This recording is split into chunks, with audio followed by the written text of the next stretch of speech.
नाज़रीन अस्सलाम वालेकुम। जनरल बाजवा साहब ने दो बड़े ही प्रोमिनेंट एंकरों से मुलाकात की है और इस मुलाकात के दौरान उन्होंने सर के ऊपर बाकायदा कुरान रखकर अपना पल्लू झाड़ने की कोशिश की है। उनके ऊपर जो इल्ज़ामात आयद होते हैं, जो इमरान खान साहब ने उनके खिलाफ जो चार्जशीट लगाई है, उसके हवाले से उन्होंने वजाहत दी है। इमरान खान साहब के तमाम तर इल्ज़ामात की तरदीद की और बाकायदा तौर पर अपने सर के ऊपर कुरान रखा है। और ये जो गवाही है नाज़रीन, उन दोनों एंकरों ने आखिर इस मामले को रिपोर्ट किया है कि जनरल बाजवा साहब ने इतनी शिद्दत के साथ जो है वो अपने हवाले से वजाहत दी है। अब उस वजाहत में नाज़रीन बहुत सारे झोल हैं, बहुत सारे तजादात हैं। नून लीग के मौलाना फजल रहमान साहब के बयानात उस वजाहत के साथ मैच नहीं करते हैं। इस वक्त जो इत्तेहाद हुकूमत कर रहा है, उनके अपने लोगों के बयानात जो हैं वो जनरल बाजवा साहब के साथ, जनरल बाजवा साहब की स्टेटमेंट्स के साथ मैच नहीं करते हैं। इसका आज पोस्टमार्टम करेंगे, इसकी डिटेल्स आपको देंगे। और अगली नाज़रीन बड़ी खबर ये है कि क्या पाकिस्तान इसराइल को तस्लीम करने जा रहा है। मैं एवं ही इस हवाले से बात नाज़रीन नहीं कर रहा हूँ। इस हवाले से पाकिस्तान के कुछ मारूफ एंकरों ने लॉबिंग करने की कोशिश की है, राय आमा को हमवार करने की वो कोशिश कर रहे हैं। मुख्तलिफ टॉक शोज़ में बैठ कर इसराइल के हक़ में बहुत सारी बातें कही जा रही हैं।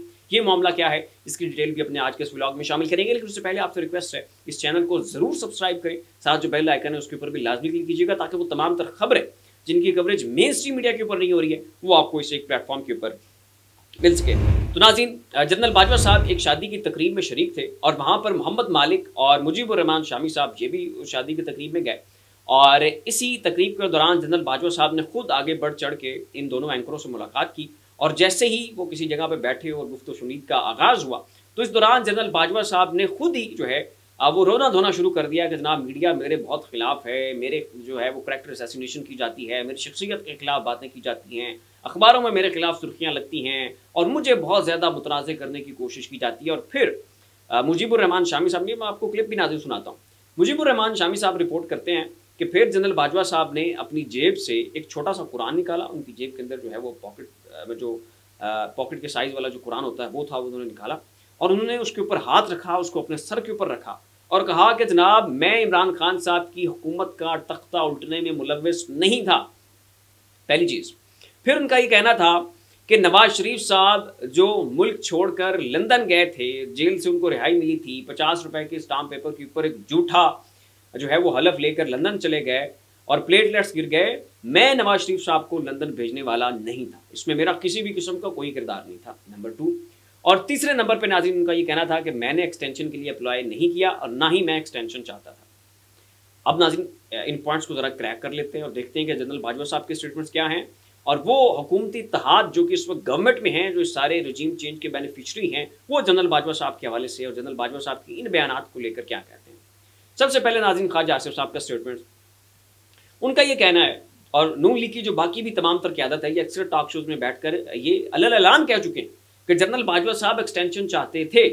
उनकी ये ख्वाहिश थी कि ये जो अब रजीम चेंज हो चुका है, नई गवर्नमेंट आ चुकी है, नवाज शरीफ साहब ने दोबारा वज़ीर आज़म बनना है, तो मैं उनसे रिक्वेस्ट करता हूँ कि बजाय इसके कि जनरल आसिम मुनीर साहब को वो नया वज़ीर आज़म चुने, आप जनाब जो है वो मुझे एक अदद एक्सटेंशन और दे दें और मैं आपकी हुकूमत जो है उसको बड़ा तगड़ा करके रखूँगा। अब ये स्टेटमेंट्स जो है नाज़रीन खुद नून लीग के जो रहनुमा है और बड़ी इनकी जो टॉप टियर क़यादत है उनकी जानिब से दिया गया।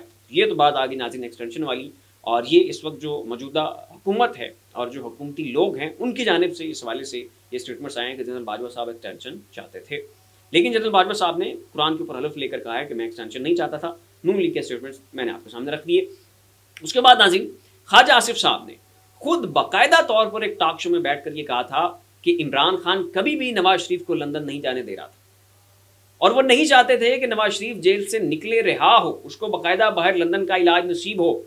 इमरान खान तो नवाज शरीफ को फांसी लगाना चाहता था, इमरान खान तो उसका ऐसी उतरवाना चाहता था, इमरान खान तो चाहता था इन सबको पकड़ के फांसी लगा दो। ये मिलिट्री स्टैब्लिशमेंट थी, ये पाकिस्तान की फौज थी, ये वो बड़ा घर था कि जिसने बंदोबस्त किया कि नवाज शरीफ साहब को किसी न किसी तरह से लंदन भिजवाया जाए। अब ये खुद नाज़रीन नून लीग के अपने रहनुमा, उनका ये स्टेटमेंट है, उनका ये कहना है कि उस वक्त की जो मिलिट्री स्टैब्लिशमेंट थी, जनरल बाजवा साहब थे, उनकी फ़ौज थी, उनका इदारा था, ये उनके सरबराह थे और इनकी मुआवनत और मदद से नवाज शरीफ साहब को बाहर भेजा गया। अब ये भी देख लें, यहाँ पे जनरल बाजवा साहब का स्टेटमेंट डिफरेंट है, नून लीग के रहनुमा जनाब ख्वाजा आसिफ साहब यहाँ पे डिफरेंट स्टेटमेंट दे रहे हैं। और ये सिर्फ ख्वाजा आसिफ साहब ने नहीं कहा, बाकी भी नून लीग की जितनी भी क़यादत उन्होंने भी टॉक शोज़ में बैठकर इस चीज़ का बाकायदा और बरमला तौर पर एतराफ़ किया है। आगे आ जाए, जनरल बाजवा साहब ही कहते हैं कि मैं इमरान खान साहब की गवर्नमेंट को उल्टने में मुलव्विस नहीं था। मेरा इसमें कोई किरदार नहीं है, मैंने कोई साजिश नहीं किया। आ जाए मौलाना फजल रहमान साहब की तरफ। मौलाना साहब ने बड़ी जनाब टिका के एक प्रेस कॉन्फ्रेंस की। उनका कहना था कि जनरल बाजवा साहब मुलविस थे, जनरल नदीम अंजुम थे, इन्होंने हमें बुलाया, हमसे मुलाकात की, ये हमारे सामने तशरीफ फरमा थे, इन्होंने हमें प्रेशराइज किया, दबाव में डाला, हमसे कहा कि इमरान खान साहब के खिलाफ नो कॉन्फिडेंस मूवमेंट आ रही है, ये मोशन आ रही है, इसमें आपने हमारी मुआवनत करनी है, हमारा साथ देना है, इमरान खान का तख्ता उल्टना है। और ख्वाजा आसिफ साहब भी ये स्टेटमेंट दे चुके हैं, राना सनाउल्लाह साहब भी ये स्टेटमेंट दे चुके हैं, साद रफीक साहब भी ये स्टेटमेंट दे चुके हैं कि हमारे पास मिलिट्री के लोग आए थे, इन्होंने ये कहा था कि इमरान खान मर्जी का आर्मी चीफ लाने जा रहा है, इमरान खान वो आर्मी चीफ ले आएगा, ये 10 साल मिलकर गवर्नमेंट करेंगे, वो आर्मी चीफ जो है वो भी हुकूमत में रहेगा, और फिर जो है इमरान खान साहब आप सबको फांसी लगा देंगे, इमरान खान मौजे तोंग बन जाएगा, इमरान खान एक डिक्टेटर बन जाएगा। ये नून लीग के अपने स्टेटमेंट्स हैं कि उस वक्त की जो फौज है, जो फौज के सरबराहान थे, उनकी जानिब से लोगों को हमारी तरफ पास भेजा गया और हमें कायल किया गया कि हम इमरान खान साहब के खिलाफ जो नो कॉन्फिडेंस मूवमेंट है ये लेकर आए, हम आपको कामयाब करवाएंगे। और फिर MQM, GDA, बाप पार्टी, इन सब लोगों को जो है वो फ़ोन कॉल्स की गई, इनको थ्रेटन किया गया कि आपने इमरान खान साहब का साथ छोड़ देना है, आपने इमरान खान साहब के साथ नहीं चलना, और आपने जो है इमरान खान साहब की गवर्नमेंट को उल्टने में हमारा साथ देना है। ये चीज़ें ऑन रिकॉर्ड हैं, सबके स्टेटमेंट्स आप उठाएं, सोशल मीडिया के ऊपर कीवर्ड्स दें, ये सारे क्लिप्स आपके सामने निकल आएंगे। और ख्वाजा आसिफ साहब ने खुद बाकायदा तौर पर यह कहा है। मौलाना फजल रहमान साहब की आपको प्रेस कॉन्फ्रेंस उठा के देखिए, नदीम मलिक को जिन्होंने इंटरव्यू दिया था उसमें उन्होंने कहा था कि जनरल बाजवा साहब थे और ये सारे हमारे पास मौजूद थे, उन्होंने हमें फोर्स किया, बाकायदा हमारे ऊपर जोर डाला कि हम जाके जो है इमरान खान साहब के खिलाफ नो कॉन्फिडेंस मूवमेंट लेकर आए। वो कह रहे थे मैं इस चीज़ के हक में नहीं था, लेकिन मैं इनके दबाव में आ गया, इनके प्रेशर में आ गया, मुझे ये करना पड़ा।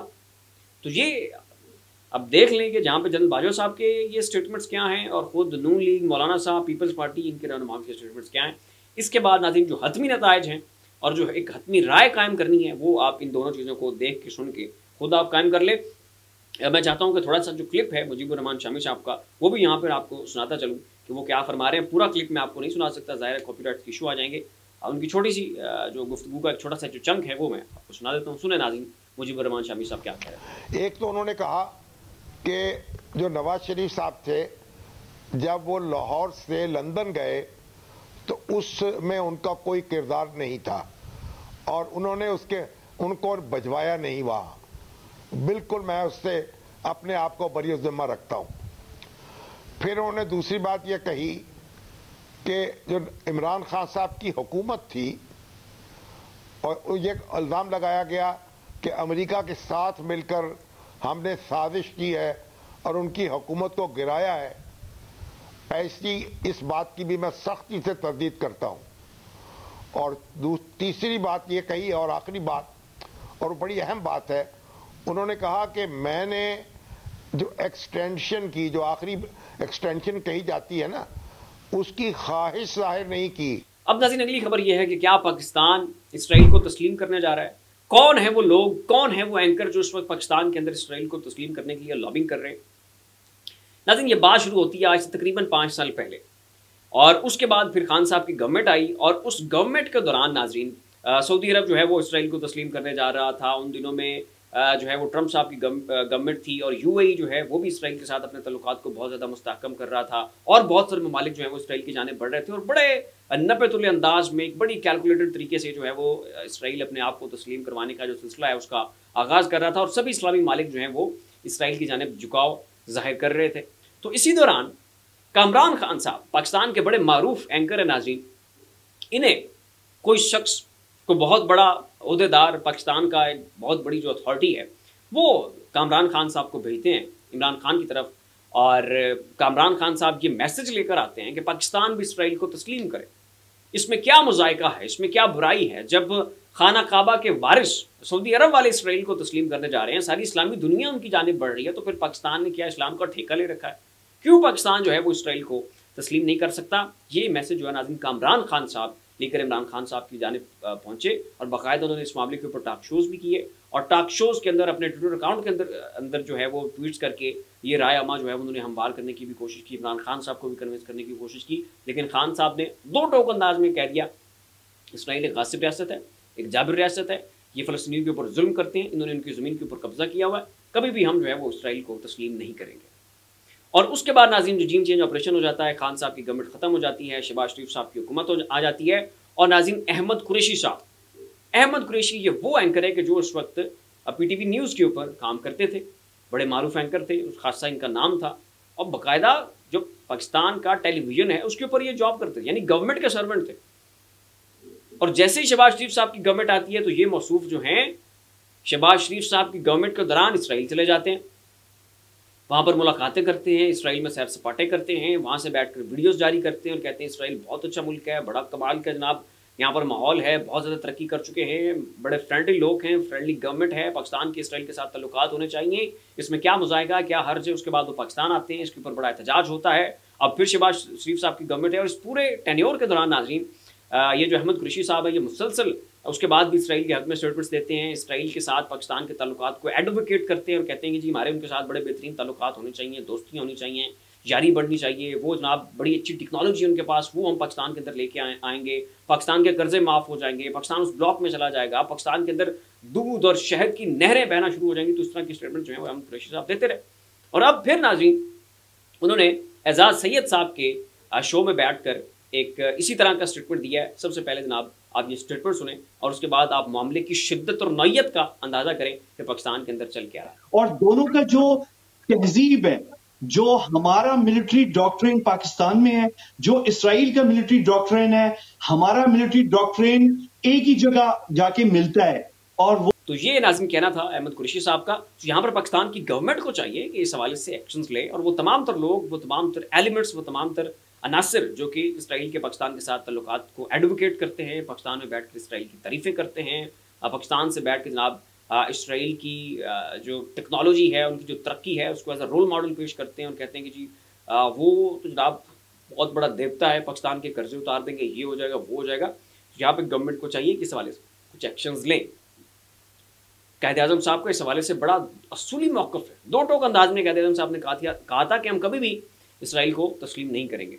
तो या तो फिर इस गवर्नमेंट जो है वो कायद-ए-आज़म साहब के बयान की लाज रखे, अगर लाज नहीं करनी तो फिर ये खाम-खा की जो ड्रामेबाजी इसकी क्या ज़रूरत है, जहाँ जाकर तस्लीम करें, ऐलान करें, अनाउंस कर दें कि जी हमने इसराइल को तस्लीम कर लिया। फिर लोग नाज़रीन इसी तमाम तर मामलों के ऊपर अपनी राय का इजहार नीचे कमेंट बॉक्स में ज़रूर कीजिएगा। इसी के साथ अपने मेज़बान को इजाज़त दीजिए, अपना ख्याल रखिएगा। अल्लाह हाफ़िज़।